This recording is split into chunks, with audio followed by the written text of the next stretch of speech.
you all for coming out on this beautiful, and if you don't believe it, February evening. High of 87 today.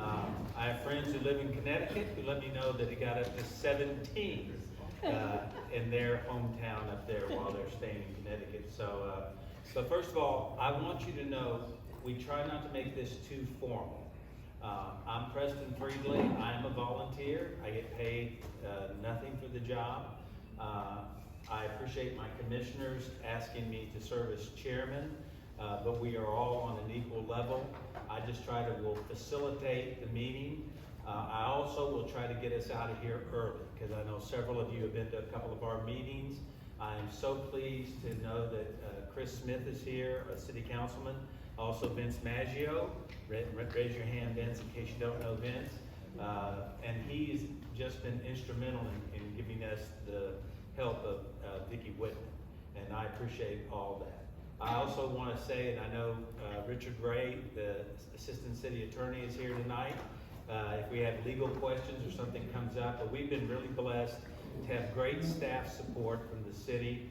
Our next official meeting, and I'll close with that this evening, will be on March the 4th, and I'll give you more details on that, where you can watch it on YouTube or come to the meeting.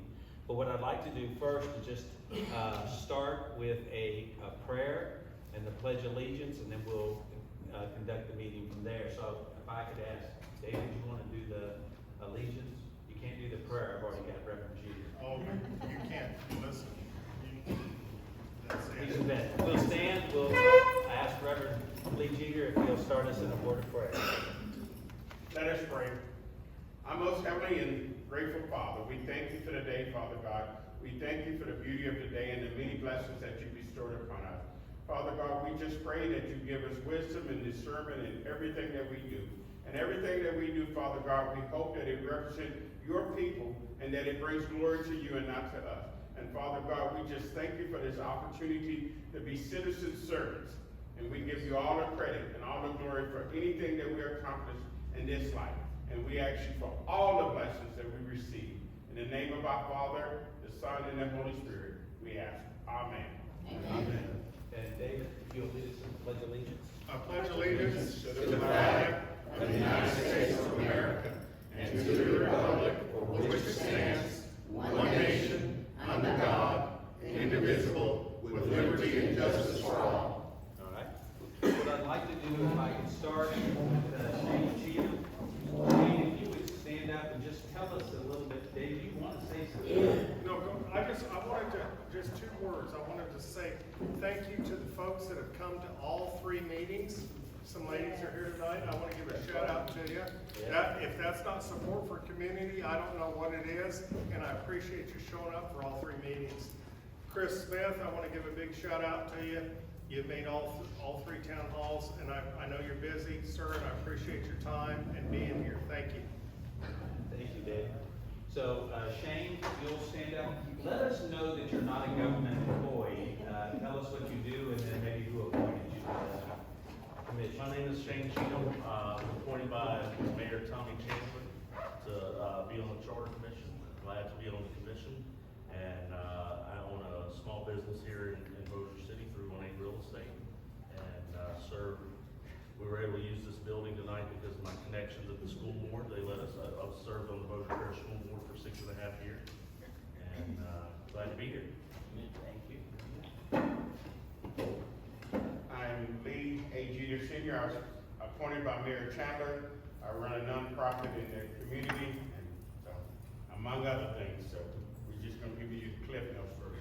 Thank you. Good afternoon or evening, actually. I was appointed by Mr. Williams, and I'm Sandra Moore. I am definitely not a government employee or any employee. I'm retired after working over 20 years with Coca-Cola. So I do have a free time, but I want to give a plug for something. Sure. Everybody's giving their plugs. We have a volunteer free tutoring service at our church, at Barksdale Baptist Church. So if anybody's looking for tutoring for their kids, we had 33 tonight, and we have volunteers, that's about 24. So that's where I spend a lot of my time, other than this. Thank you, Sandra. Dave?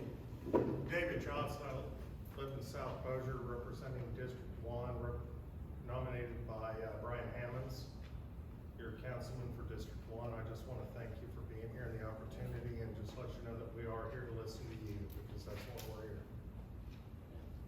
And David, you do have a business, right? Eagle Truck Center, I'm part of the team over there that, we've got a team that surrounds us, and some ladies and gentlemen that make us look good at what we do. And you know, we excel at what we're doing. It's not because of Keith or I, it's because of the team behind us. Awesome. Thank you. Good evening, I'm Vanderina Sumas. I'm a private and personal chef. Bossier by way of military. I have a private chef service. Unfortunately, most of my business is in South Louisiana from where I am. But I'm appointed by Jeff Darby, and he asked me to be on board to see what I can do to put my input. And she just got back spending most of Mardi Gras in New Orleans, representing our community, and I think she's done us a really proud service, so thank you. And on a different level of food service. Yeah, two cooks here. I'm Vicki Whitman. I am Vince Fangio's representative from District 5, and it's a pleasure to have you all here. I appreciate you coming. My lovely wife and support system, Debbie Friedland. 40 years of keeping me straight, or trying to. Well, what I'd like to do is, as I said, I'm gonna go back and defer to Mr. Jeter, if he would just sort of give us the town hall sort of rules of how we're trying to make this work tonight. So, Reverend Jeter. Good afternoon. This is very informal. We do want to make sure that we're respectful of everyone during the town hall meeting. And we try to follow Robert's Rules of Order. So basically what that says for us, if somebody has already spoken on an issue, if it's an issue that's been already brought up, unless you've got something to add to it, then we don't need to be repeating the same issues and same thing over again. So wait till whoever's speaking, let them be heard, give us an opportunity to record the items that they're hearing, because we're here to hear from you. You may have some questions about sections of the charter that maybe we don't have the answers to, but we're here to get input from you. If you do not have a copy of the city charter, I know we gave you some copies out earlier. We have copies that's available to you also. We also have a QR code, because sometimes you're in a meeting and you don't get to think properly, or something comes up after the meeting, and I wish I'd have asked that. You can send us those questions or comments via QR code. So all you gotta do is scan the QR code. So it's here, and I'll put it on the table. But basically, our task is to consider proposed changes to the city charter. Let's get input from all of the citizens of Bossier City, and then to submit those proposed changes that we agree on as a committee and think that's gonna move our city forward. Submit those proposed changes to the city council and the mayor, and those items will be placed on a ballot for vote. Our city attorney's gotta leave here shortly, but what he will tell you is the city charter is the constitution for the city of Bossier, how our city government works, and all the departments, how they're supposed to be working. So it is the constitution for our city. The other thing that I think you need to know and remember, that whatever recommendations we make as a charter commission to the mayor and the council, those items will be put on a ballot. And when you're voting on the city charter, you're not voting on line items, you're voting for the entire city charter. It's a up or down vote. And so one of the things that we're gonna be encouraging is that everybody get out a chance to vote, because this is gonna affect your government for the next 10, 15, 20 years, or till someone else reviews the charter again. This charter that we're currently existing and operating under is over 20 years old. And so there are some cosmetic changes, but there are also some systematic changes that need to be brought up to date in this charter to deal with a evolving and growing community like we are. So thank you very much, Mr. Chairman. Thank you, Mr. Jeter. And as Mr. Jeter said, whatever recommendations the charter commission makes, it goes to the city council. The city council cannot pick and choose or amend. As we give it to them, they only have one task, and that is to follow through and go to the bond commission and eventually put it on the ballot. So we do have, I know, a couple extra copies of anybody who doesn't have the city charter. And what you'll hear tonight is we will want you to follow up and send us either an email or you can let us know, but it will get into the record so that we'll know what some of the citizens think about it. I'd like to go back to Sandra, our secretary, and I think we're gonna start off with, we have an email of somebody who sent us a comment, and so we'd like to go ahead and start that, and then we're gonna call on a few of you if you would like to share something with the group. So Sandra? this is actually submitted through the QR code or the link into Google Docs, so it's filled out this afternoon. So we're capturing whether they're here or whether they're just coming in randomly like this one. So it was today at 2:09, it was submitted. It's from Donald O'Neill at 240 Macy Lane, Bossier City, 71111.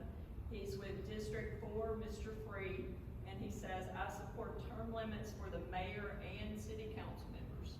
And that is for District 4, Mr. Free. District 4, Mr. Freed. Thank you. And the reason we're asking you, if you know the city councilman who represents you, I would tell you that 95% of our emails and receiving of information have asked us about term limits, so we're aware of that. And we probably won't beat that horse, hopefully too much tonight, but I think we're all aware of that. If you do speak, would you just let us know if it's a hard spelling name, other than somebody like Chris Smith, you can spell your name so Sandra can get it into the record, and if you'll give us your address, we'd like to keep that as a record. I will tell you, the first charter commission that ever met, had 18 months just like we did, and they got nothing done. They did not even submit a report. The second commission that it was done, I think there was what they call a poison pill. Within it, they put a 10% water rate increase every year from then on into the future. I don't need to tell you, but that didn't get a positive vote by the citizens. So what we're hoping tonight to accomplish is a realistic timetable of trying to come up with something maybe by the end of May or June, but enough to get it on a ballot. May not make the November ballot, but we'll shoot for the December ballot. If not, we'll work for the spring ballot of 2025. But we want it where it's got good information and something we think will be positive for the future of our city. So with that, I'm gonna open it up. Mr. Gray, you're usually not very quiet. Where's he? I said, you're usually not very quiet. Would you like to start with making an open comment or any suggestions of things we should look at? I know you've been in a couple of our meetings so far. If you come back to me, I'm Who else would like to open? Absolutely. Come back. Yeah, we can come back. Somebody else would like to open the charter who's not shy? Coop, I'm not calling on you, so you'll know. Mr. Ray? I'm sorry, Jim, I'll just say one thing, I'm Assistant City Attorney. I have to leave in just a few minutes, but I'm available, Lane will have reach me if y'all have any questions. Councilman Angelo, Councilman Smith. As Mr. Jeter said very eloquently, this is kind of like our Constitution. And so, your input is very valuable, and appreciate you being here. And we appreciate you coming to so many in all our meetings. Caddo Council on, Bossier Council on Bossier Council on Aging. Aging, bite your tongue. Yeah, Emma Crane, 706 Bearcat Bush Council meeting, and have not been able to attend the previous two. I'm gonna do a quick little plug, because I want to tell y'all that I am currently serving on the Chamber of Commerce's Community Development Institute, along with Mr. Jeter and Mr. Smith, who actually, I don't know if it was a privilege or disprivilege, to be my husband in a poverty simulation. But to me, what I've gone through the past week and how that class has already shown us how to develop a community and everything. I know Mr. Jeter and Chris had a lot of takeaways too, and it was very inspiring in how we develop our communities and our focus on our communities. So, love that y'all are here serving this capacity too. So, I'm going to cut a couple of quick things, maybe it has been said before, but personally and speaking to some of our seniors, support term limits. One suggestion that was even made is, would it ever be considered well, if you serve a couple of terms, you could sit out a term, then come back. That's how our board of directors works. That's what one of the seniors said, was maybe after you sat out a term, then you could go back on the ballot. Don't know if that's legal in elections or not. Term limits to go into effect immediately, not after the next 12 or whatever terms, if that does go into effect. The other thing that that I would like to see is sometimes it does seem that the mayor does not have the opportunity to run this city.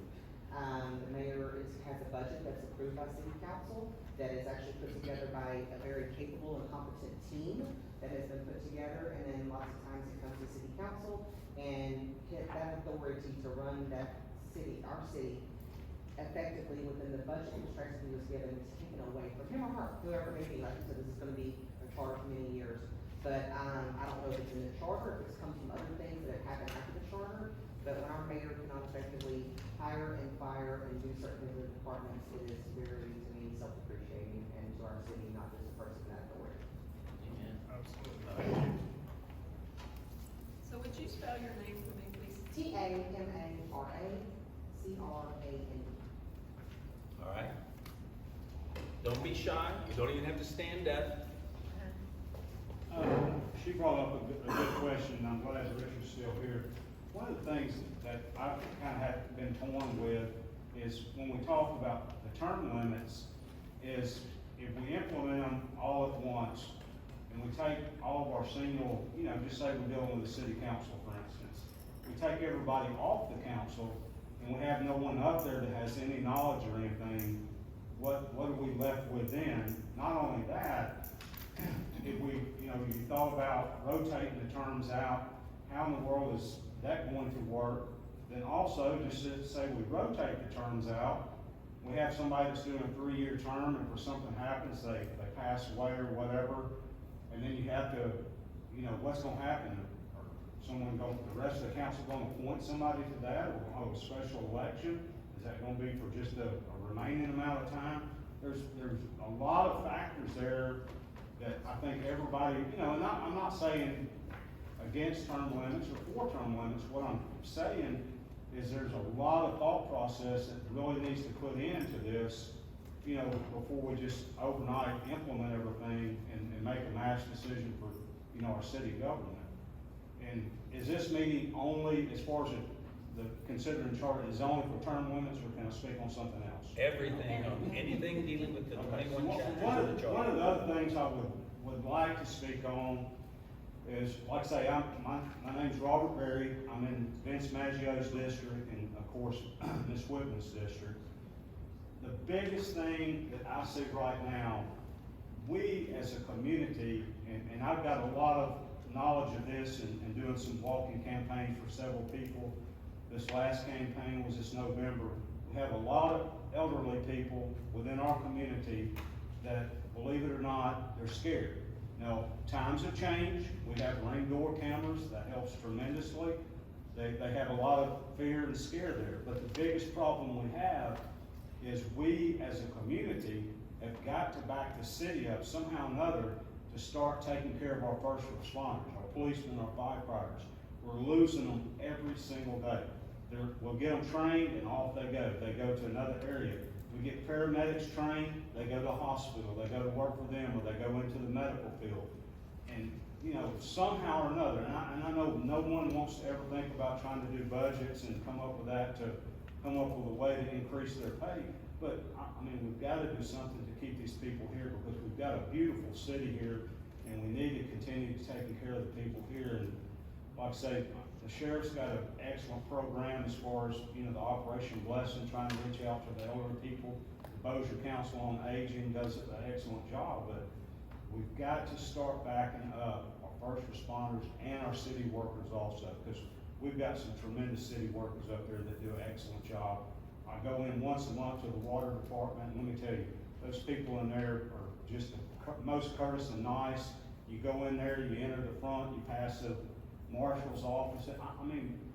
We have a beautiful city that we should all be proud of, work together, and not try to tear and rip apart. We need to work together and make it better. I agree. Yes, sir. David? I appreciate your comments. I would like to ask the people that are here tonight to just address that issue. I want to again ask Chris Smith if you would speak to you've been on your first term, if you just speak to that tonight and your feel of the community. I would ask you to, everyone here tonight, if you have an opinion about Chris Smith, at large council member, he represents the entire city, Mr. Gray and Mr. Johnson, if you guys would like to speak to that, how you feel about him in his first term. Okay. Chris, I think he's just asking, how have you found working on the council as your first term? Have you gotten a feel of what's going on in the community? Yeah, it's like drinking out of a fire hose. Like drinking out of a fire hose. Look, Mr. Berry's point is a valid concern that anyone who is opposed, I don't want to use the word opposed, but anyone who would caution against term limits, that's the argument, is the institutional knowledge that you could lose. And so I hear that. Obviously, I'm a proponent of term limits. It's something that I support. And while I hear that concern, I think that the commission could strategically figure out a way to make sure that we can accomplish both, maintain institutional knowledge while also implementing term limits. I can tell you, as a first-term councilman, and Mr. Maggio can probably back me up on this, your first couple of years, you're really learning where the bathroom's at and how to do things, but you get out of this job what you put into it. So I feel like I put a lot into it. I go to a lot of meetings and involve myself in a lot of things. I don't have to, but it's because I want to give 110% of myself to the job. Not every councilman does that. Not every state rep. Not every state senator. I mean, you really get out of it and you learn what you want to learn, what you put in. And so I think everybody's going to be different and how quick they can grasp things, but it's certainly not complicated. It's certainly not the hardest job in the world. But as long as the mayor's office has good people that can help you understand the budget, I think that's really the big thing. You're dealing with a budget the size that Bossier City has. You need to have competent people. In my first couple of years, I have friends that are accountants that kind of help me understand and digest it. But not everybody's going to take that step to do that. So it's a valid concern, but I think that with strategic thinking, you could accomplish both. All right, Chris. Mr. Gray, did you want to follow up now? It's Charles Gray, Minister of the Williams District at What's your address, Mr. Gray? 3018 Norman Place. And to your question about councils, especially Mr. Smith, how I feel about him as a citizen and being an ex-police juror for the past 4 years. I come to grips with each and every councilman. I try to offer myself up to them as to build a great relationship. Some are warm-hearted or warm-accepted, and I got to say, Chris Smith is #1 in that area. Since he's been there, he's very helpful. He's upfront about getting back with you and giving you his own honest opinion, whether he can fix it or cannot. Mr. Maggio is a great person to conversate with. But even though, during my term on the jury, one aspect there that I was very much so interested in, which in the district that I was serving, housing is a bad thing. We had a guest at the council meeting today talking about an area that's totally contaminated, which they done cleared off 12 acres to allow the city to rebuild that area in a way where it can benefit that community. Hopefully, with this charter commission, we can change this charter to a point of fulfilling some more of these spots, say like on the community development, where he could appoint, fill all of his spots where the community could be more readily, he would be more readily available, say like the grants. There's a lot of people that's not aware of where we can go to find out they tell us that, yeah, there's grants out there, but do the city have anyone that I could walk in their office and explain what grant that I would like to apply for, take like some of the streets. I mean, my neighborhood is an older neighborhood. One of my pet peeves when I were campaigning, I walked up to a man's door, in fact, on Boone Street, and he said, I will vote for you if you promise me you get me a set of sidewalks on this street. Well, any one of you were riding down Boone Street, there's no sidewalks, but I had fought, and that's knocked on every door that I could knock on. And this last year that I was there, I found out that you possibly could get a grant to go in there and fix that, but we don't have anybody that, can write the grants, readily available to write the grant out for. Which I think it could be something that's positive about the change on this charter system. Mr. Gray, I want to thank you for looking into the charter. Obviously, you've read it, and you know that in the charter, there is a position that's supposed to be filled for that very thing. If we lose $1, is it too much in grant money? We have to have someone in there to facilitate and to chase that government money. If we lose $1 on our communities, it's $1 that we've lost. So I thank you for speaking to that. I know you've looked at your charter and you're aware of it, and I thank you for that. Thank you for your comments tonight. We'll look into it. Let me call on Vince Maggio, because I don't know how long you'll be able to stay with us, Vince. But, you're this district, I assume, and, would you like to make a comment or just, I know you're one of the reasons that we're involved as the Charter Commission. Yes, sir. And we appreciate your appointee, she's the best. Oh, thank you. I'm Vince Maggio, I live at 114 Summit Drive. I'm born in District 5, live in District 5, I work in District 5. Been there my whole life. I ran to give back to District 5 and the people. And when somebody calls me, I go see them. I don't take no phone call, I just go see them. I'm a hands-on hands guy. I wanna see what's going on. So that's what really, you gotta love your job, you gotta love people. And when you do that, it makes a difference, you know? And I just wanna do the best in my district. Anybody got a question, they can ask me, I'll come see them. If I can fight for you, I will. Even outside of my district, I'll come see them. If they call me, I'm going to see them. And that's why I love Bossier City and love the people. I do anything for them. So that's what I'm here for.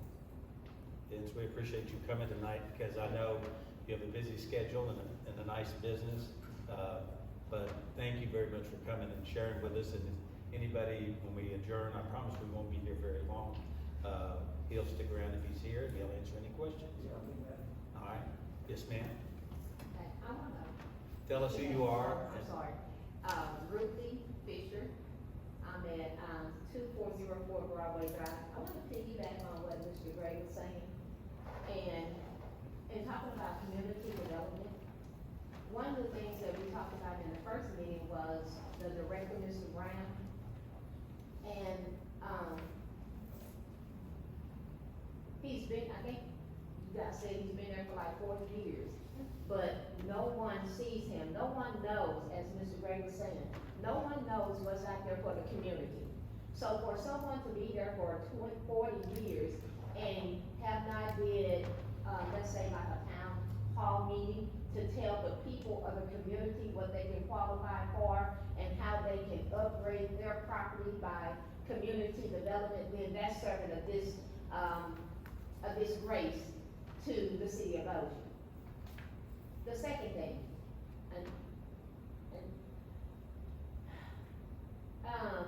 Mike Johnson, before he became speaker, Mike Johnson allocated $45,000 to the city of Bossier.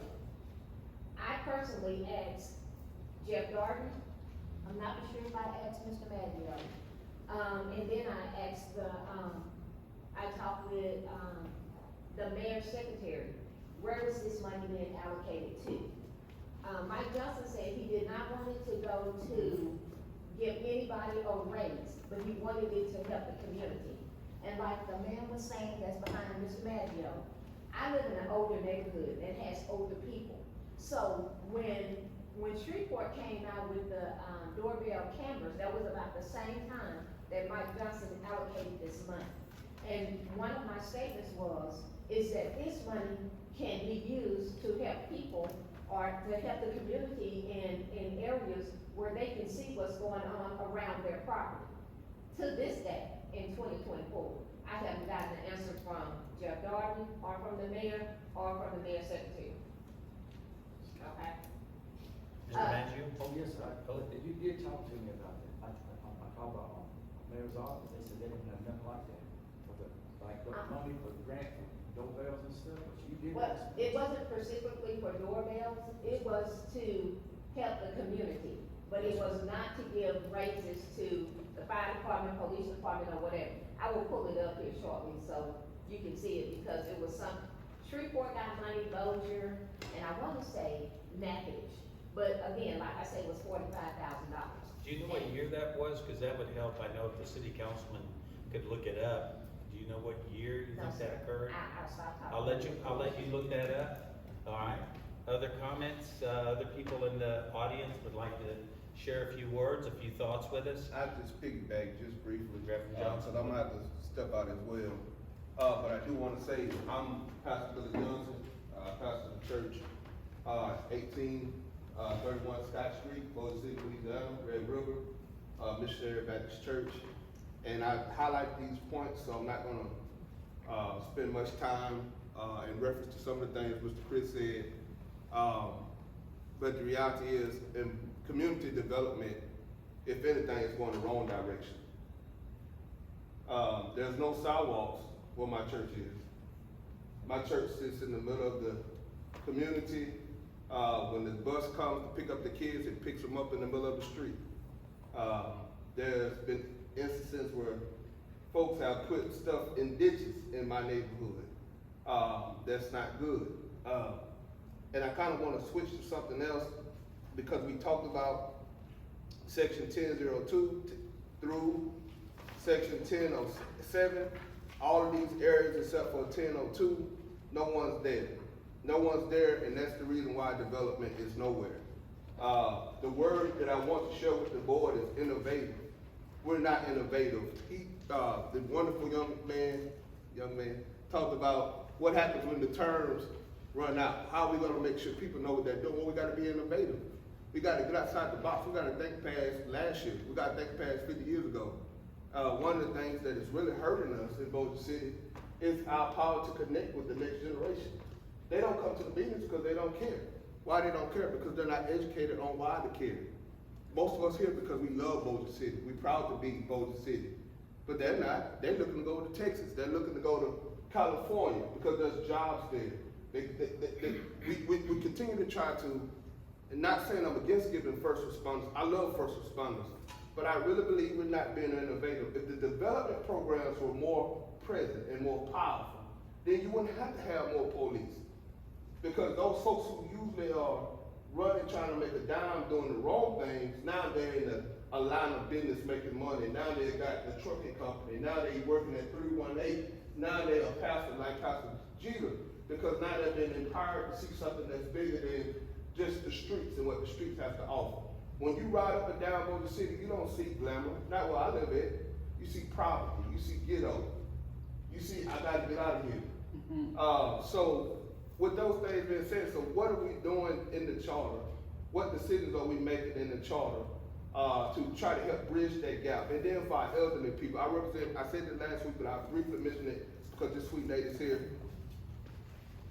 Everybody doesn't have internet. I know that's a crazy thing to say in 2024, but they don't have it. And here's the next piece. Even if they do have it, they're not gonna use it. I have members now that won't log on when we do Facebook for our church because they don't mess with computers. So what are we doing to bridge that gap for the people that's always been a part of this community? They've been paying taxes here since 60, 70 years, but when it comes down to decision making, they're the last group of people. They don't even know what's going on. They don't have any kind of information. So those are just some of the things I want to submit before the board. My heart is still in its development, and whatever I can do to help that development. Chris, we appreciate you. There's a lot of things you said in the last meeting that I totally wasn't aware of, and you just opened yourself up for a whole bunch of phone calls. And I appreciate that, and, thank you guys so much. Thank you, Mr. Johnson. Yes, ma'am. Okay, I stand corrected, but this was, March the 31st, 2020. More than $2 million in grant relief to address need related in COVID-19 is headed to Shreveport and Bossier, U.S. Mike Johnson announced Tuesday in a news release. The grants are from the U.S. Department of Housing and Urban Development through the Coronavirus Aid, Relief, and Economic Security Act, which Congress approved last week. The majority of the funds, $1.1 million for Shreveport and $317,000 for Bossier City, will be awarded in the form of community development block grants. These grants can be used for a variety of activities, including constructing testings or treatments in facilities, converting buildings to accommodate patients, and expanding local businesses' capacity to manufacture medical supplies. It is also to be used to limit the spread of the virus among the homeless population and to help reduce the increase in homelessness due to the financial distress. Now, in saying that, one thing that they said, community development. Has anybody heard about, did anything happen? Office of Community Service, who serves all of Bossier Parish, did get the CDBG block grant money during that COVID time. Mhm. I cannot tell you exactly how much, but their records are public records too, just as the CDBG is. And I know that they got money for housing, they helped pay rent. They also did, some transportation with some of their grant money, but you can definitely find out, because when you said CDBG, they are one of the CDBG, recipients. Within What Bossier. organization is that? Office of Community Service. Okay, is that in the city or? the Yeah, it's on parish? Benton Road, right across the street from us. Is that- Is that, It's next to the chamber's office. yeah, okay, but is that part of the city government? They're It's funded by the multi. city, but they're. Separate outside agency government. than that? Mr. Berry? I want to follow up. I don't want her to misinterpret what I was saying about the first responders a while ago. I'm not wanting any money to come from any other area as far as taking away from community development or anything like that. Community development is very important. One thing I want to clear up, the elderly people are definitely something I work and strive on every day, helping through the sheriff's department. Not only that, back when we had the last hurricane, we brought over 200 evacuees here. Ms. Whitman was very involved in that with cooking for us. Vince came, Chris Smith checked with us. I mean, we had Mr. Gray came up and helped us with that program, and we fed and took care of these people for over probably about 90 days. So we're all about that. It's not, you know, when people go through devastation, we as a community do have to pull together. And unfortunately, these people, they were, 400, 500 miles from home, and they lost everything they had, and we had to try to rebuild. The school board was very instrumental. Within 2 days, we had kids enrolling in school that were here. So I mean, I think everybody that's here, has got the heart in that. So I don't want to get that misinterpreted that, we're trying to pull any money from anywhere else for first responders. But I just want to emphasize, first responders are very critical for our community and to help keep it safe. So, I mean, they're a great need when we need them, I promise you that. I just want to encourage each and every one of you again, and thank you all for coming, some of you for coming to every town hall we've had. I'd just like your input on this with a show of hands. Have you appreciated having a town hall and a voice? Oh, yeah. We're not an elected group, we're gonna come and go. But I can assure you, those of you who I've given my number to, I will stand with each and every one of you at city council meetings. And we will carry the fight that you carry. As long as it's positive for this city, I will stand with you each and every day. And every committee member here will. We want you to be heard, we appreciate you coming. And it's imperative that you do follow up on city council meetings because your opinions do matter. And I want to make that very clear. I would like to continue, if this charter goes on much further, to have more town halls, because we're here for you. It's not about us, it's not about you, it's about collectively the betterment of this city, our children and our grandchildren, and moving Bossier City forward. So again, I thank you, and let's please just keep an open line of communication. We'll be in our next official meeting, March 4th at 6 p.m. in Bossier Council Chambers, and each and every one of you are welcome. Thank you. Yes, ma'am? Sir, I wasn't, saying take anything away from, the police or anything. I'm just saying that community development needs to be more on the forefront. There's a lot of things, grants, money that comes through that the people of Bossier don't know about.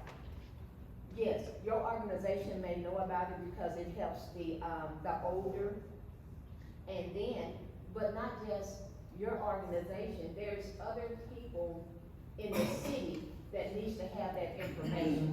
And it shouldn't be where it just goes to certain individuals or certain companies, or, it should be just something that's publicized. My personal opinion, I don't think the city of Bossier does enough to publicize, when we do have a disaster.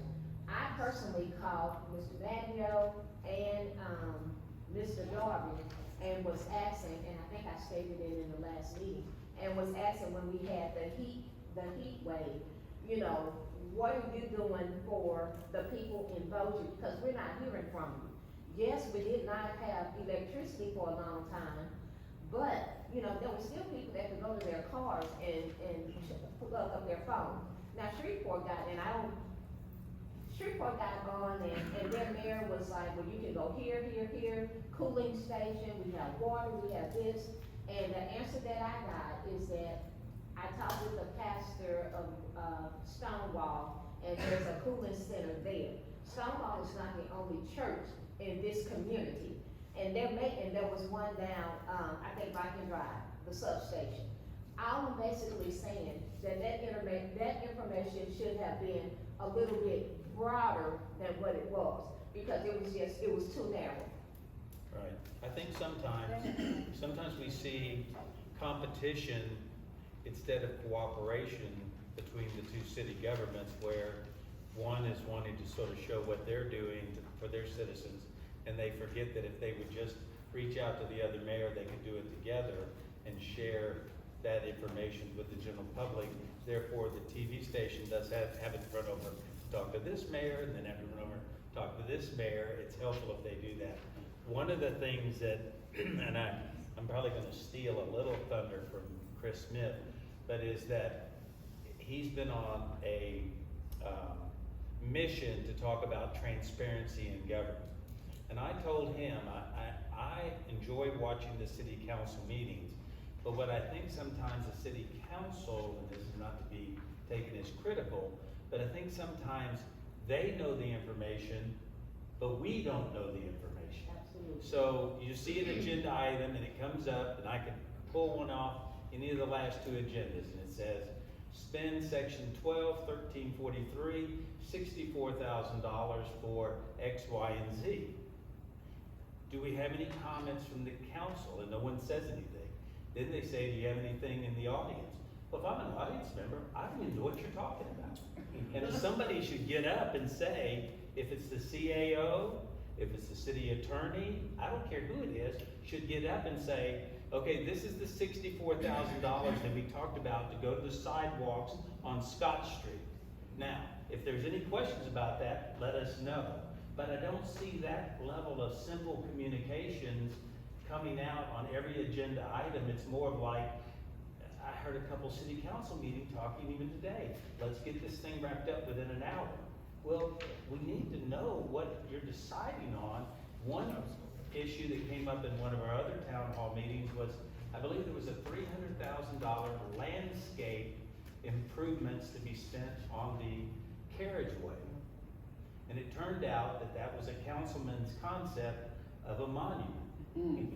I don't know how much landscaping turned out to be for that monument. And by the way, the council who are still working on the carriageway, their name is not even on the monument, which is kind of funny to me. But David? I just wanted to follow up on that. You know, there's two councilmen, and I want to speak to the crowd tonight as a citizen. I'm on this charter voluntarily, but there's two councilmen that I have been very happy with that respond when I call them. And they ask questions,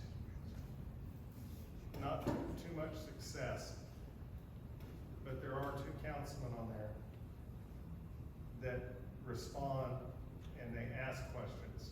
They want to shop, they want to look for better prices with our tax dollars. And I just want to go on record saying I appreciate that, because there is a big voice there. Shane, would you follow up on that? Yeah, I was just gonna ask the chair if I can speak this. And I'm gonna stand up to speak, and I'm not a preacher like our other two preachers, but. And I told my wife I was gonna just sit here and listen tonight, but anybody that knows me personally knows when my heart tells me I need to share things, not only with this crowd, but with this crowd, I have to share. So everything, I've been listening, I've been taking notes on my phones, and there's only been one item discussed here tonight that this group can change. Only one. The rest of the items, the position of community and all those positions that aren't filled, you know who changes that? The city council. When they take money from one department and give to another department for whatever reason and they don't fill those positions, we're not gonna have anybody writing grants. I don't know what reason they haven't filled those. That's questions that we should ask. Tonight we have two councilmen here. The first meeting we had one councilman. At the second meeting I was not able to attend because I was calling Parkway's playoff game. How many councilmen did we have at that one? Chris Smith has made all three. And, you know, everybody knows I'm pro-term limits. And one of the reasons I'm pro-term limits is because just like Chris and Vince are here tonight, because they're fresh and new. They were elected in 2021. Brian Hammond's elected in 2021. The other members of the council, and I won't call them by name, but you can do the research yourself, they've been there 20, 25 years. They do what they want.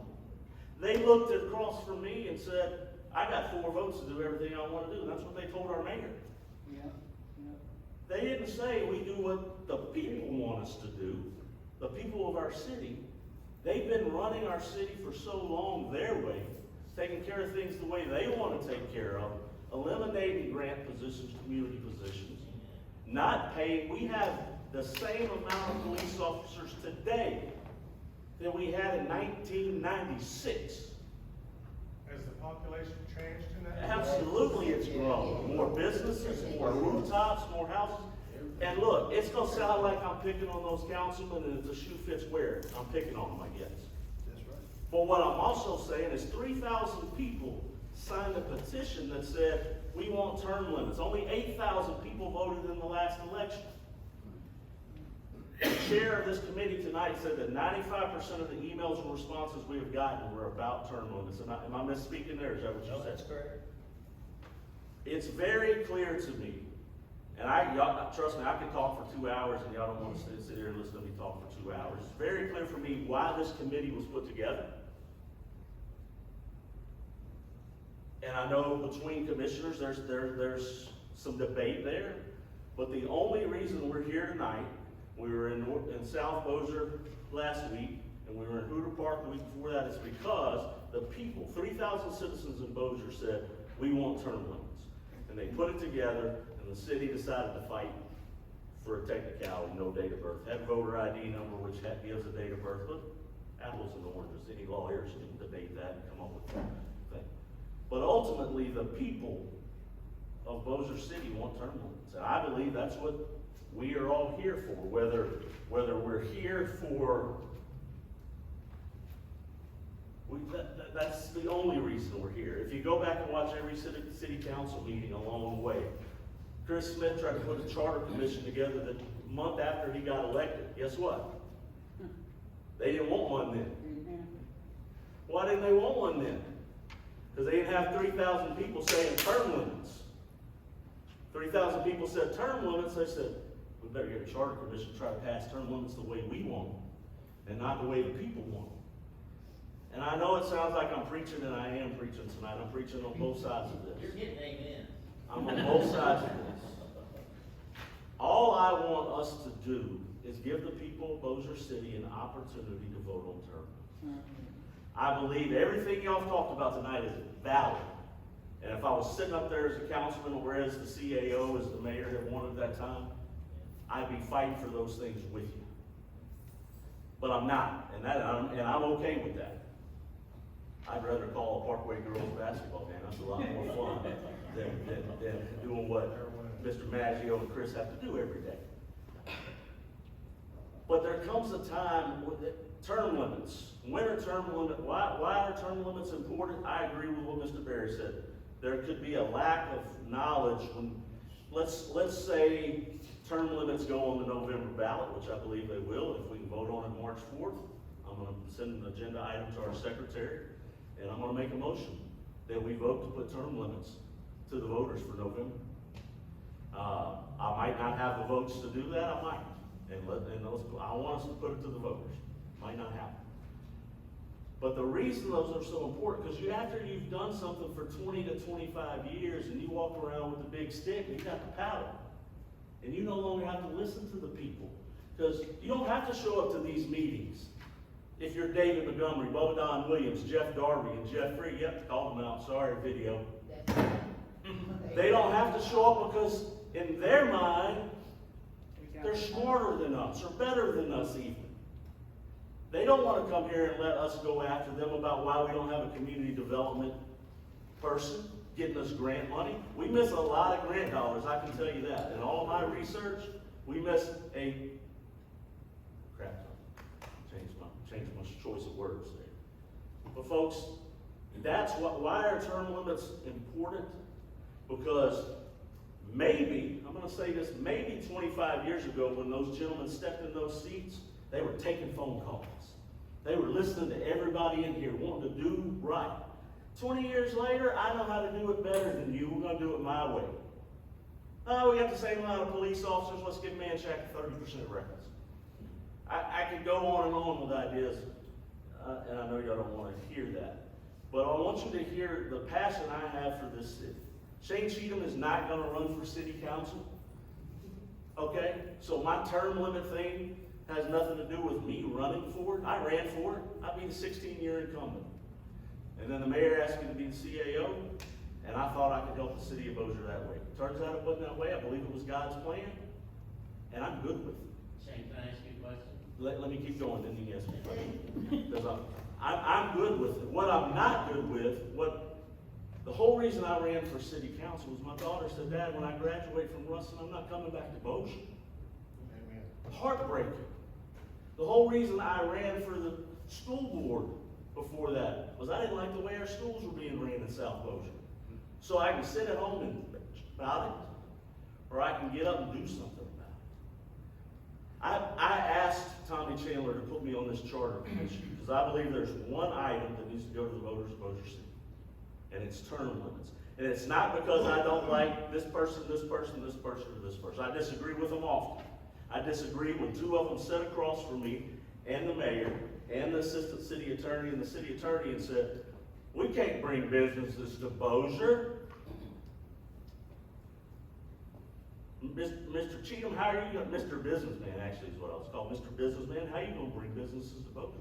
Well, I'm going to go to successful cities, see what they're doing, Huntsville, Alabama, McKinney, Texas, and see what they're doing that works, and try to bring it here. I'm not the smartest guy in this room, not the smartest guy in my house, my wife is. But I'm a common sense guy. And I'm just gonna be mad that I got up here and preached to y'all tonight. But it's that important to me that we understand. Know that the people of Bossier City deserve to vote on term limits. That's the only item that I've really heard. The first meeting at Hooter Park, there were a couple other items that could be on a charter commission. But here's the great thing about it. Chris Smith and Brian Hammonds have already sent this charter commission a letter that said, if y'all move forward with term limits on this, we'll put up another charter commission that can address some other issues. So how great is that? We could take care of what 3,000 people have signed signatures to, what 95% of the people have told this commission they can do. We could take care of that next Monday night, send it to the council, put it on a November ballot, let the voters vote. If the voters voted down, they voted down Chris Smith, Brian Hammonds, Vince Maggio, they put another charter commission together, they picked the same beautiful people. Or they can say that Cheatham guy talks too much, we don't want him on there, that's fine too. Or they could pick other people. But folks, it's vitally important. And I'm talking to my commission members here. That if we love Bossier City, we can't keep doing the same thing we've been doing. Because Bossier Parish's crime statistics came out yesterday. I'm sure everybody saw that. I'm sure. Bossier City's happy. And you probably won't see it.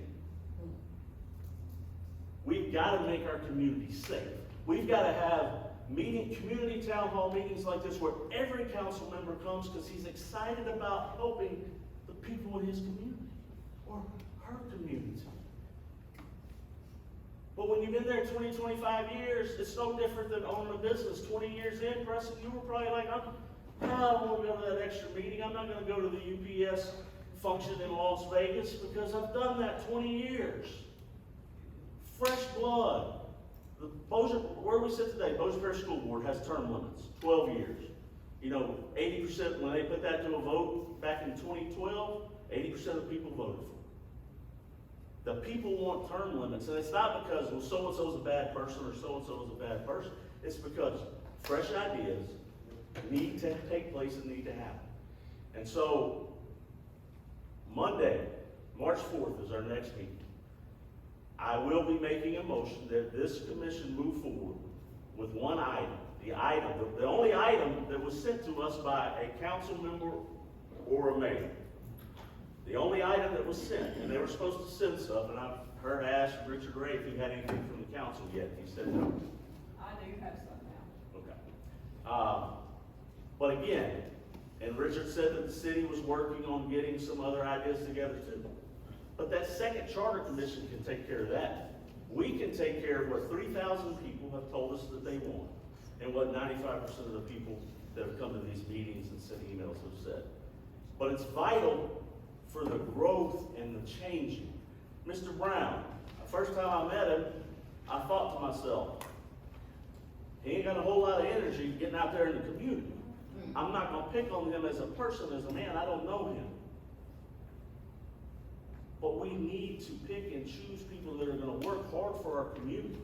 As city councilman, as a mayor. Look, I'll be quick to tell you, I call the mayor out regularly on things. I pick up the phone and I call him. And he answers. And your calls, all of our calls should be answered by our councilman. Chris Smith, Brian Hammonds, they answer my call when I call them about something. Everybody in Bossier City should have that. And the reason I believe we don't have that is when you've been there for 20, 25 years, and you figure out how things work, and how you can move and manipulate here, there, and younger, you forget about what the people want. And what the people want is a better Bossier City to continue to prosper and grow. We live in a great city. I'll get off my soapbox and just tell you all that come Monday, I am gonna have an agenda item and make a motion that we move forward with this one item. Chris, can I count on you if we move forward with that item? After that item gets passed, that you'll bring up another charter commission? I didn't hear you, I saw your head shaking. For the video. Yeah. Okay, thanks. Okay, well, Sandra, I know you have a comment. Yes, so I just want to say that when I was asked to be on this commission, I was not asked to present term limits. I was asked to review the whole charter. And so, as you were talking about, we need to be innovative and we need to look forward, and that's what I'm trying to do. I know I talked with Mr. Gray after the first meeting. We found a couple of words we thought we could change in the community development section that would move that forward. So it's not like it's rocket science. It's not like nothing else can be done. But there are things in here that may move us forward other than term limits. And so if we're gonna narrowly focus, I feel like we haven't done our job. And Shane knows how I feel about that. So I am not to push people back of getting term limits, but I am pushing us forward with other ways than just term limits. So, just so you know. And I feel the same way. I think term limits should go to the voters. I am not here to try to put a poison pill on a ballot or anything, but I am like, Mrs. Morehart. When I was asked to do this, I was told, you're gonna study the whole charter. And I have a lot of questions about this charter, a lot of questions. I have been meeting with different individuals, I've got all these notes and budgets. I think, unlike Shane, I think there are things that we can do. So my point is, why hurry? We were told we had 18 months to get the stuff on the ballot for y'all. And I want to do my due diligence, what I was charged to do when I called Chris Smith and asked Chris, exactly what am I gonna do on the charter? And my husband's a city official, and I wanted to make sure that there was no conflict of interest, because if there was, I was not going to do this. And his words to me was, you're to study the whole charter. Chris, you're looking at me. There's a lot of things wrong with this charter. There's some things that need to be changed, and we want to get it to the voters in 18 months. Is that what you told me? That's it. So, that's what I was charged to do, and term limits may be on there, and that's fine. I am not here to not give you a vote for term limits. I am on here to study this charter, because we're not making decisions for November, we're making decisions for 20 years down the road, and that takes a while to prepare. I would like to know if there's things in the charter we can't get some AG opinions on. I think we need some AG opinions on some things, but, so that's, I am not up here to give a poison pill on a ballot to keep term limits from passing. I have my personal feelings about term limits, but it's not my say, it's not anybody on here say, it's your say. And I say, give it to you, but but when we give you something, here's what I wanna do. I wanna give you the pros of something and the cons, because everything that you do is a pro and a con. And that's when everything on this charter, not just term limits, but everything. I think there should be an informational page or a website you can go to and read what is on the ballot, what we want to change, why we want to change it, and how it would affect you. I think that's our due diligence is, you're saying you don't get information, you don't know. Our due diligence is to give you that information. And so that's my point, and that's my take on it. David? I just want to address each and every one of you here and the folks that have attended the first two town halls. I haven't been outspoken for or against, those of you that have been at all three meetings. I haven't spoken for or against term limits, but I would encourage each and every one of you to demand of your city elected officials town hall meetings so you can voice your opinions. With that said, I do want to speak to term limits tonight, because I've listened to 3 town hall meetings. I've been at every one of them. I took the time to be there. And unanimously, I'm going to say, this is a conservative number, but I'm going to say 75% of the citizens at Hooter Park, Shady Grove, and the Vic tonight were for term limits, and there's a reason for that. 8,000 people out of a city of over 56,000 people voted in a mayor's election. Those are sad numbers, ladies and gentlemen. We're losing our country because of that. We have to turn up, we have to turn out, and we have to be heard. We have to step up. I thank each and every one of you again for doing that. But 3,000 signatures were made, over 3,000. The mayor's race for a mayor and city council members, 8,000 votes. There were over 3,000 signatures of Bossier City citizens. We've had 3 town halls, Vince, Chris, 3 town halls. 75% of the people that were at each town hall were for term limits. I think you'll have to address that. The emails from North Bossier, Central Bossier, and South Bossier were overwhelmingly for term limits. Again, I'm going to leave you with this. Demand of your city council members that your voice be heard, show up at city council meetings, and vote. And I thank you for your time tonight. Mr. President, I want to personally thank Mr. Maggio. He is my council person for my area. Regardless of what people might have said here tonight or whatever, if you call Mr. Maggio, he's gonna call you back, but he's just not gonna handle it over the phone. As he said earlier, he's gonna come see you. Mr. Maggio has a little bit different makeup from a lot of people in the council. He goes from higher end subdivisions and he goes to some dilapidated. Unfortunately, that's the ground that he's made up of. He does not treat, I've been with him. I've been on cleanups with him.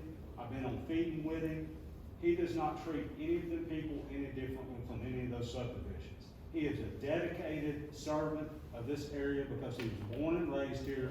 He cares about it. Now, as a concerned citizen with something that we're fixing to get ready to possibly put to a vote or pass, it might offend some people here tonight, and if it does, it does. Me, as a citizen of Bossier Parish, I'm very upset because we've had 3 town hall meetings. Yes, this is the first one I've been at. It's kind of in my area. But to me, to walk in here and we don't have this many people here for a town hall meeting, I mean, something's not happening. And we need more input to kind of decide what needs to be looked at, what needs to be changed before we start making these decisions. But like I say, y'all are the charter commission, y'all are the ones put in charge of that, and y'all have to run with it. But I like to say tonight, I mean, there's just not that many people here for something this drastic that involves, and I asked the question at the first of the meeting, was we here to speak just solely on the term limits for charter? And I was told charter, so. Mr. Berry, just real quick, and then Mr. Berry, I'm just curious, and I wanted to ask Vince. I know at one vote, you were for term limits on the city council, and then the next one you were against. You were against first, and then I think your last vote was for term limits. If I tell you what I did, you might laugh at it. So much was on my mind, my mother-in-law been sick, so much, one of my good friends just died. I pushed the wrong button. My mind wasn't at the council meeting. But let me tell you, I'm against term limits. Everybody got their own opinion. I've been in Bossier all my life, but I don't wanna do this for no 12 years, for life. I wanna get back to my community. If you ain't doing your job right, you should quit, but the people should vote you out. You know, that's a American way. But you got to listen to the people. That's what I tell everybody. If you don't listen to the people, why are you doing it for? You gotta do it from the heart. You know, and that's what I get out of telling them, you know. I mean, everybody, that's why if it's done legal, let's put on ballot, let the people vote on it, you know. But that's what happened that time. I always been against it. And I think Shane answered a good, he brought up a good point a while ago. I think there's a lot of people that are confused on it. There may be misinformation, is that correct, Shane? Or they really don't understand how it might work or not work. Is that, I mean, there's a lot there, and I applaud Shane for bringing that up, and it is. I mean, somebody could be for it today, and then they start looking at it and they start thinking, well, my word, if everybody goes off tomorrow, what are we gonna do? And that's good questions that y'all are the charter commission, y'all will have to think. Mr. Berry, first of all, I wanna thank you again, because we're here, but we're here for you. And you turned out tonight, you took time out of your evening tonight, and I thank you for that. I wish more citizens would turn out and both. I thank you for turning out because you have an opinion and your opinion matters. She's been waiting to speak, Council on Aging. Yeah, so, Shane, I do appreciate you bringing our focus back to the charter as a whole, because that is why we're here as a whole charter. A couple of things I wanted to point out that I think has come up is the discussion of should we have at-large members or should we go to all districts? Just one personal opinion. I do like the fact that our city has a few at-large where you can go to somebody and they can say, I represent this whole city. Granted, they all do, but they have their districts, and I do think it is nice to have a couple of at-large. Because then if you have your city councilman that maybe you're just not getting along with, you can still go to your at-large person and possibly have someone to support and guide you. I really think that somewhere within the charter, maybe under the prohibitions of city council, there should be a conflict of interest. Vicki, you brought that up. And I know within a lot of our public officials, ethics training and stuff is a very big thing. However, I see a lot of times we have city council members that are voting on things that benefit their pocketbook. Where is their conflict of interest in voting on things that come out of our taxpayers' money to go right back into their pocketbook? Maybe if there was a conflict of interest, maybe if there was something within the charter that talked about abstaining. I don't know if that goes into more procedures, but y'all know the charter and how that needs to be done is best. The other thing is very small, very minute, it's just the English person in me, because I do a lot of grant writings and stuff. When you look at this charter, the fluidity of it, and maybe it's the diversity and inclusion and equity thing, we have a lot of his, hers, and there's just a his. Change all of those to their. Take out the his, take out the her, and say their. That should be easy. Yeah, and Tamara, I would like to look into what Shreveport does, not that I look very often at what Shreveport does, but I think, they have forgot exactly what the title is, I'm having a mind blur here, y'all excuse me. But he is just assigned to the city council, he's the city council rep. They go over spending, they're like how do I put it? An administrator? Administrator? Is it an administrator? No, I mean, he's like a watchdog for city council, how money is spent. A city manager. City security. A city manager. They have one in Sugar Land, a city manager. No, this is not, that is not for the city. It's strictly for city council. At the That's federal all level, he does is city Ms. Whitman, council. I think at the federal level, they have, it's like an auditor. Yes, there you go. An auditor There you may go. use a term, Thank you. they That's- use a different term at the federal level where Yeah. they have somebody in each department that goes back and monitors what that department is doing. Are they spending the money the way they're supposed to be Right, spending the money? thank you very much, that's what I, because Shreveport has one, and I think it might not be a bad idea for Bossier to look at one, and figure out what they cost. But Yeah. anyway. Tell us your you know, name and. Okay, I'm Diane Smith. I'm a nobody. I'm just. No, ma'am, you're You are a somebody, you're here. According to some people, I'm a nobody. That's right, and what's your address, The Lord Smith? knows me, but I'm a nobody. And what's your address, Ms. Smith? 1405 Gardenia. Okay. Okay? The thing I'm addressing more than anything is who knows about these town hall meetings? Who knows? You know how I found out? This lady right here, this secretary here goes to her church.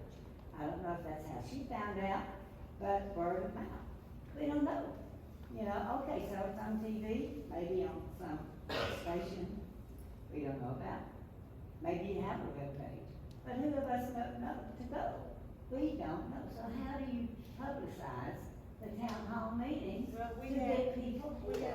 had the city make an announcement, and then we all posted it, we're not we, but some of us posted on the Facebook pages, and I You know, think. Channel 3 did some. Yeah, I know. Ma'am, Yeah. Chris? Takes the newspaper. There was a press release put out to all the media, so it was covered on Yeah. Channel 3. The problem with the media is if you give it too much information, Chris, and you know this, KTBS did a nice thing on the charter.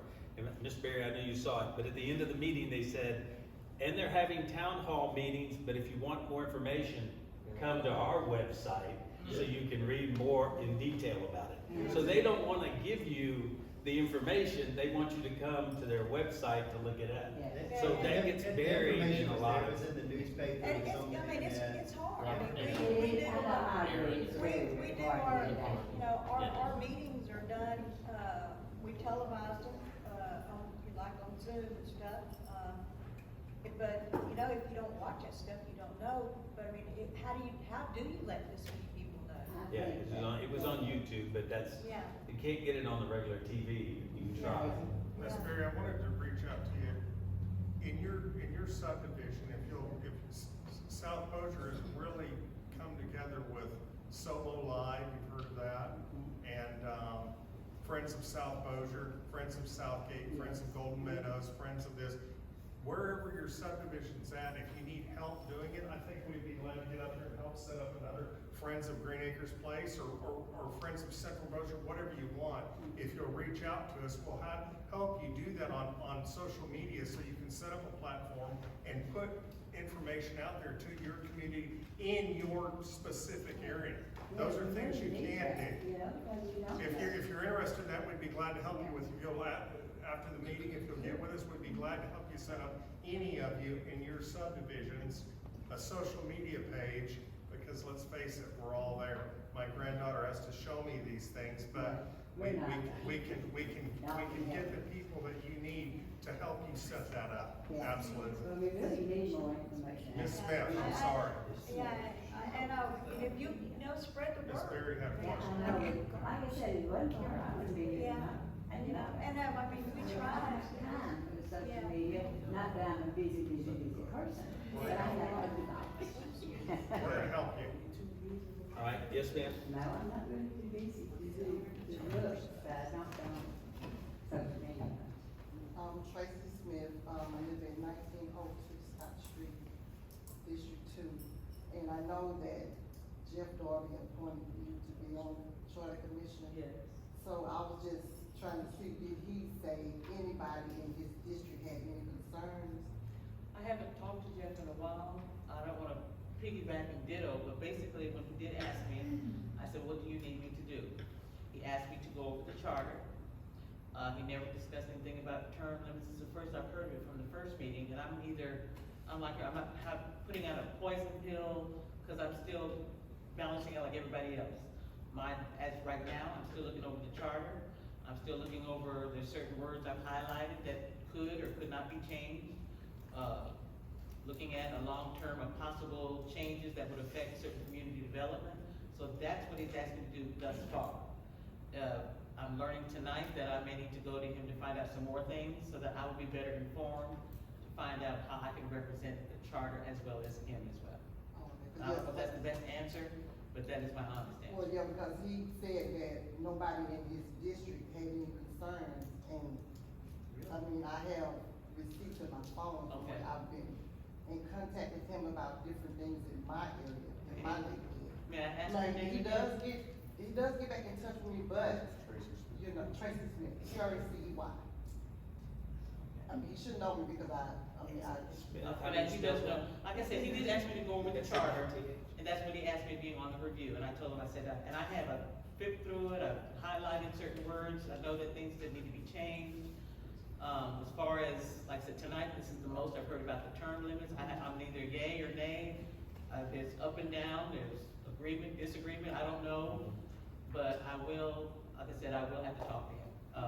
As far as what concerns in his district, on my personal level, right now, I don't know, but I would truly, if he wants me to represent him, I'm gonna find out, you can rest assured of that. So, but are you from, like, in his district? I am not from his district, he was in my parents' district, which is over there off of, Patricia. Yes, my father was military, and, I had moved back to New Orleans, so I had to come back, and, he was very asset to my parents during that time, because they're both gone, but no, I am not in his district. I'm off the Swan Lake and Shed Road area. Because we were just trying to figure out why would he say nobody in his district was concerned when Absolutely. he knows that I've been in contact with him from like. And you're in his district? I am. Well, I totally agree with you. Yeah. I'm not even gonna even deny that at all, Yeah. but I did not know. I did not know. David? This young lady's been at every council meeting, Hooter Park, Shady Grove, and here tonight. All over. My councilman that put me up and elected me to this, he did it, and he did it with a phone call and an email. And he said, listen to the people, and what you do is up to you. I'm putting you up there, and I don't have an agenda. I don't wanna talk to you till it's done. He hasn't asked me to drive any agenda. He hasn't asked me to put forth anything. He's asked me to listen to the ladies and gentlemen of this audience, and I'm proud of that. And because of that, I'll stand and vote for him again, because he hasn't asked me a personal agenda. He's asked me to listen to you. That's what we're here for. And I'd like to say for, my councilman, Vince Vince Maggio, the same thing, when he called me and asked me when I do this, I said, I have to find out if there's a conflict issue, I won't do it if there is. And he said, well, I only want you to do the right thing. He said, I just want you to go. He said, I know your heart, I know you love the city, and I just want you to go and do what you think. He's never told me how to vote, he's left me alone, he just trusted me, and just, you do what you think, so. And for that, I appreciate you, Vince. Oh, I'm sorry. So, go ahead. Can I, no. I'm Miss- sorry, I didn't interrupt you. Miss Tracy? Mhm. Again, when he asked me, again, because I even questioned, I said, well, I'm not in your district. He went on, I guess, on my character, my trust, to listen, and like I said, the most as far as with the term limit, this is the first I've heard on the strength of it. Like I said, I'm not here to point and do this, because I don't know enough. But I will to represent myself as well as to anyone that I come in contact. I will find out if there is something in his district that he did not tell me, he did not tell me. But you can rest assured, to represent Pandering Assumers, I will find out. Yeah, I have. All right.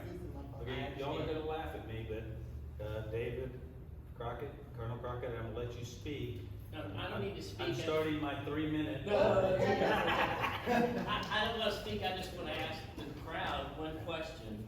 I think one of the key problems that Bossier City had when Tommy was elected mayor is that they would not allow him to bring it up in the council meeting to hire his CAO. I'd like to ask the public, do you think that the mayor should be able to appoint his own CAO? That's his administrator, his person. Should he be able to appoint that person like he can hire his sheriff and his firemen without the council's approval? Should he hire his right-hand man without having to have the approval of the council?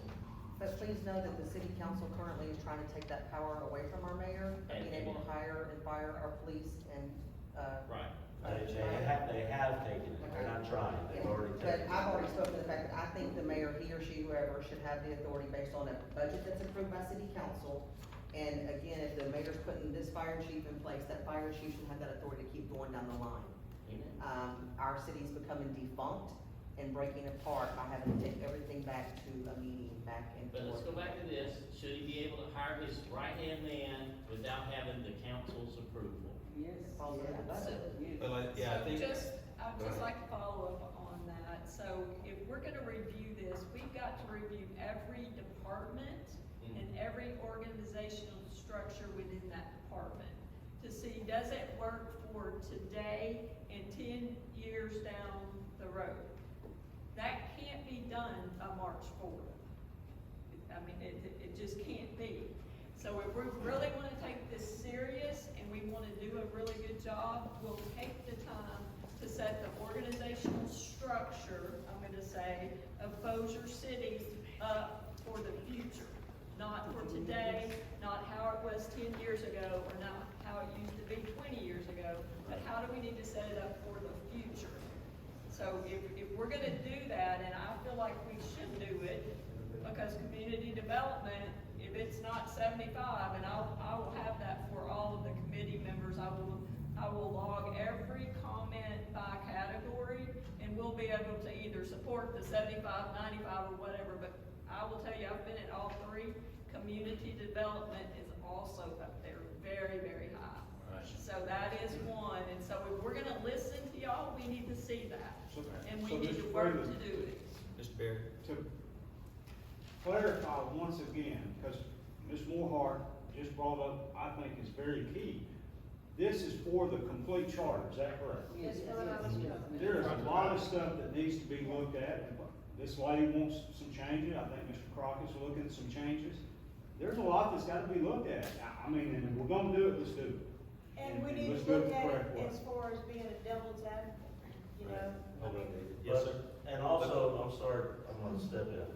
If we're gonna look at that, we've gotta pull every ordinance that's in violation of the charter.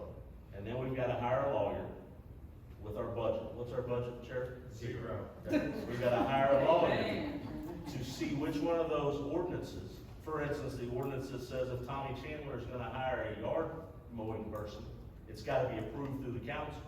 And here in this charter, it does not state that. Right. But there's an ordinance So the problem that this commission is gonna have rewriting this charter is you've gotta go pull every ordinance and then hire a lawyer and then decide if that is legal or not legal and then remove that ordinance. You're not gonna be able to do that in 18 months. And the city councilman that appointed each one of us here and the mayor that appointed knows that we can't do that in 18 months. Well, that's why they got me told. But I more than do think we can pick out the big buckets. I know you're saying lawyer, and I understand, but I think we could possibly pick out the biggest buckets that will have the most impact on Bossier City. Maybe it's term limits, maybe it's community development, maybe it's organizational structure, maybe it's hiring, firing, and maybe we do have to look at those ordinances. But Shane, if I listened to you, I would feel very defeated in this process because we couldn't really do anything. Well, I think one of the issues that we talked about is that that's why they had 3 previous charter commissions and nothing's been changed. And that's sad, but it's true. And I think the issue is what you're dealing with is a 30-year problem because you've got a half a dozen city council ordinances that were passed before these 2 gentlemen were even on the city council that are in total violation of the charter. And that's, but I mean. That's a struggle. And David. it is, it may be a Quick struggle. thing, I but think this is the first charter that's asked for town halls. It is. This lady right here is a big part of that. She's a big reason that's why we're here tonight, our secretary. I'm gonna ask the White Sox band to stand up and tell us your name and address. District 2. So, sir, I didn't hear you. Phil Calhoun. Phil Calhoun. District 2. You were here at Hoover Park. Yeah, I got your name, okay. Okay, 2 meetings ago, everyone, board said within 18 months, problems that they came into, it couldn't be fixed. You couldn't straighten out everything within the 18 months. Right. That's what the board said. So my idea of approaching this is to fix something. Fix what you can. Fix something. Now, if you can't rectify the whole thing, why would you go at the whole thing trying to fix it when you know you can't fix it? Well, that's what we're trying to do, So- is to identify. So my thing is this. If I give you something that I know you cannot rectify, then I know it's gonna go to someone else. It's like the other charters, they didn't do it because they couldn't do it in the time frame. Right. So, Well, Bingo. Do it in the time the frame. Bingo. one charter did go to a vote. So they did get some stuff on the charter, it went to a vote, and it was voted down because like Shane said, they put something on there to The vote water down. bill would go up every And year. I'm not for that, I would never do that, but what I'm telling you is, Could I complete saying yeah, what I was saying? one did go for a vote, and it was So what I'm saying is this here. I'm for term limits. The reason why I'm for term limits is because of this. The president have a term. Everyone that sits in position should have a term. If we place someone in a situation and they don't have no terms, they don't have to listen to me no more. They can do whatever they wanna do. They need a term, because if you got a term, you're gonna listen to me then. If you can just go on and just do this and do that, you don't. Somebody said that But today, here's- but, go ahead. Go ahead, David, I know Ms. Whitman and Ms. Taylor. Ms. Whitman. Here's the flip side of that, is let's say that you know you have 3 terms and that's all you're gonna serve, or 4 terms and that's all you're gonna serve. Basically, your last term, your last 4 years, you can sit on your end and do nothing, because guess what? I don't care, I'm here for 4 more years, so there's a flip side to that too. You know? We've been doing it for 20 years, sitting Well, on their butt. They've been doing it for 20 years. Here's your problem, is, you know, No, it's not my problem. you've got to find good people to run. You know, the problem with today's society is, I'm this with my husband, he's a member of the Lions Club, and we're with the women Women's Commission we talked about, you can't find people to pick up to serve. It's hard to find. So, you know, that's another thing we'll have to look at. What if we've We got a have 2 minutes councilman left, so David, and, you know, there's nobody to serve. All due respect, we're not here to give our opinion. I think overwhelmingly, if I'm wrong, tell me to sit down. I think overwhelmingly you're for term limits. What I would like to ask, Colonel Crockett brought something up, chapter 13, Department of Community Development, page 28 of the charter. Would you like the mayor to be able to have a vote to appoint a full-time position to do nothing but chase grant dollars to help improve your neighborhoods? Would you like that? Remember that. Page 28, chapter 13, the mayor should have the authority, and I know the mayor. He will hire someone, given the opportunity. He doesn't have the latitude to do so. But I promise you, if we've lost $1 of grant money for our city, that's $1 too much. Yes? Are we in agreement? 100%. That's just how easy you cut it. We're not here to dictate or argue with you. You guys are overwhelmingly for term limits. I think you'll show that at the polls, and I hope it turns out. We're here to represent you and listen to you. But I would love to see the mayor have the ability to hire us a full-time employee to chase grant money, because I say again, if we lose $1 in Bossier City of federal grant money, it's $1 lost. And we all need streets, potholes, sidewalks, cleanup, nets on basketball courts. We need things. We hear you.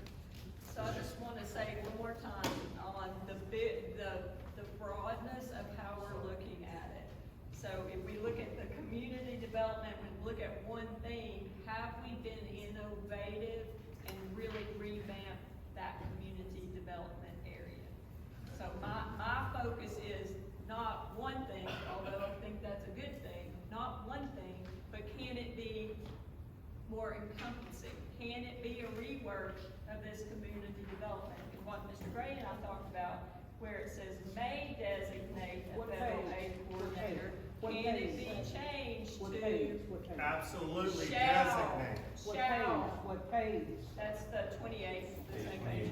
Page Can it do 28, shall? So chapter those are the 13. things we as a commission need to look at in detail and come up with what is best and what can we impact the greatest. Right. Mr. Chair, I don't wanna get into the weeds, sorry, because a lot of the things that we're talking about are actually in the charter. But when we're looking at structure, it says the mayor may nominate for confirmation by the city council a director of community development. And then he gives the duty and the responsibility to hire those other positions to the director of community development, the federal aid coordinator, the rehabilitation specialist, the economic development specialist. But in order to be able to hire and fill these positions, you've gotta have funds. You've gotta have money to be able to pay for these positions. So we can in the charter designate certain things that give the administration the power to do, but then they've got to find the money to be able to hire people with a competent salary to fill those positions. You know, there are positions available that are written in the charter.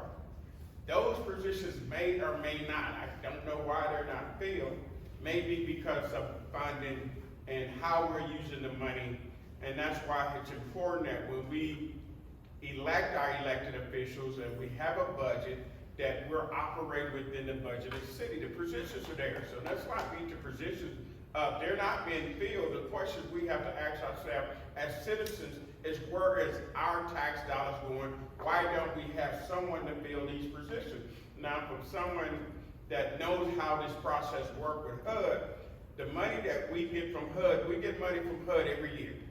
But it's based upon the allocation based on our population. Shreveport may get millions and millions of dollars, but we're looking at this because of their population, how they're allocated money. So when we get our money from the housing and urban development, from HUD as an example, And I know Mr. Brown, and I know he has had some community meetings, I don't know in what neighborhoods he have them.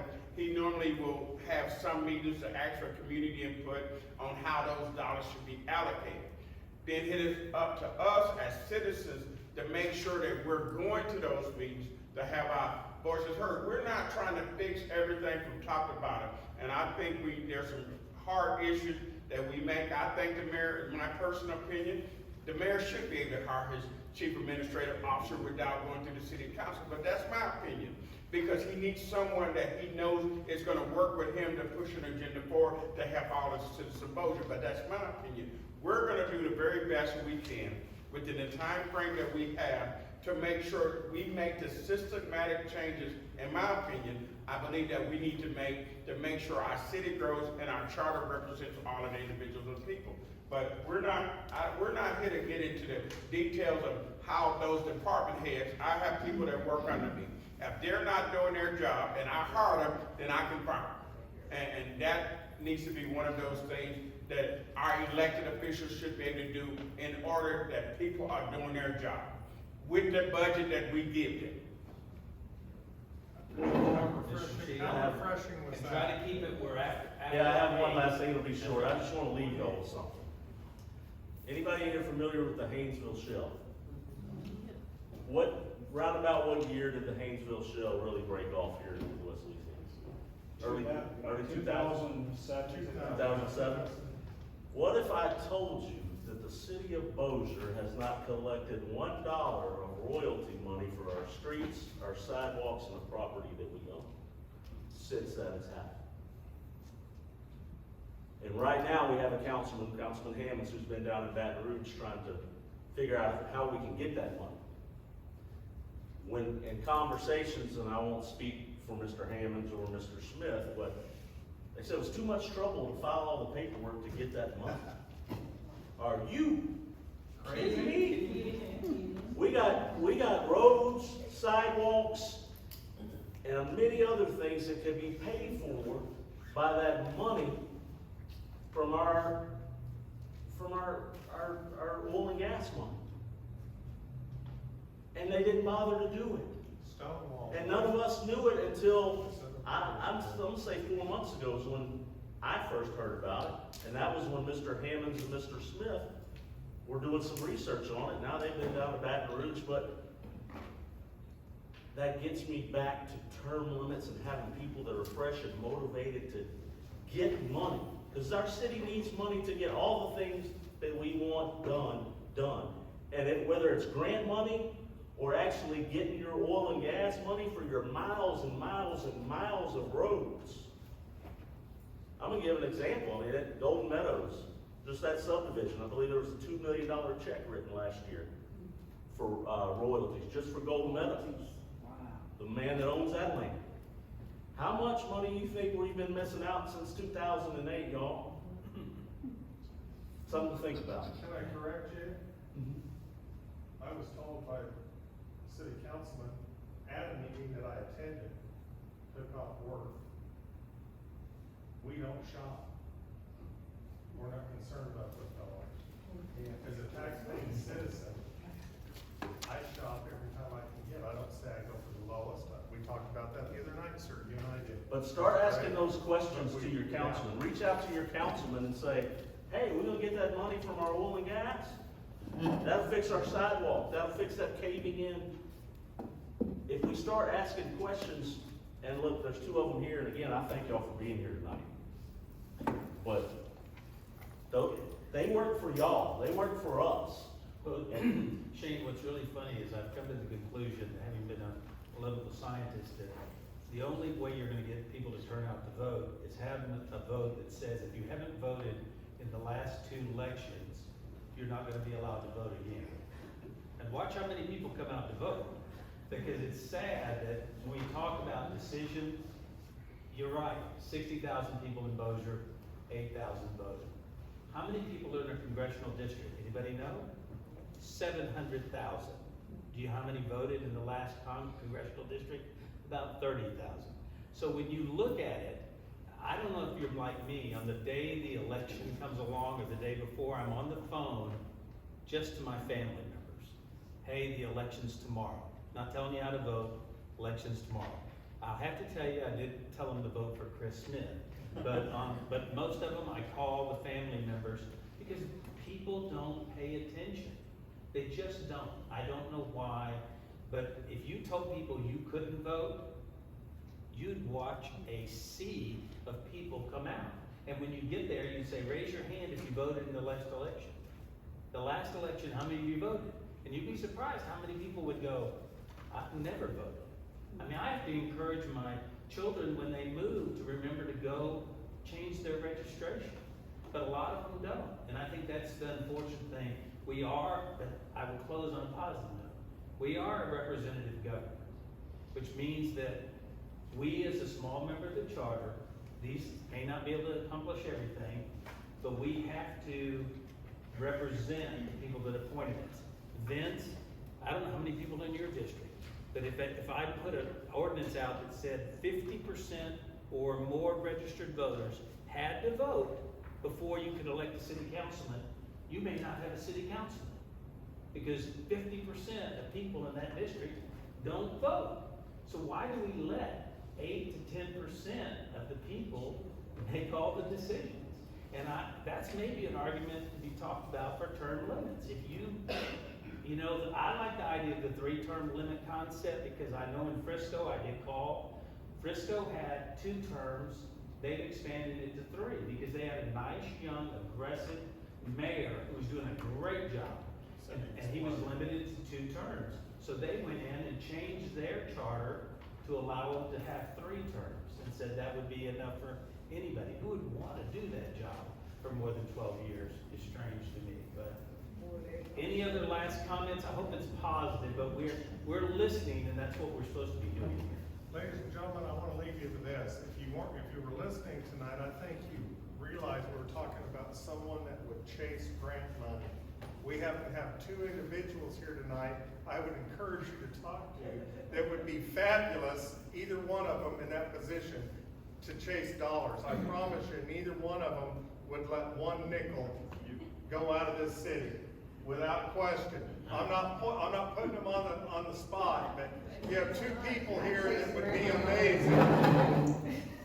It is 8:10. Thank you all for coming. Please, you can stay and go outside the big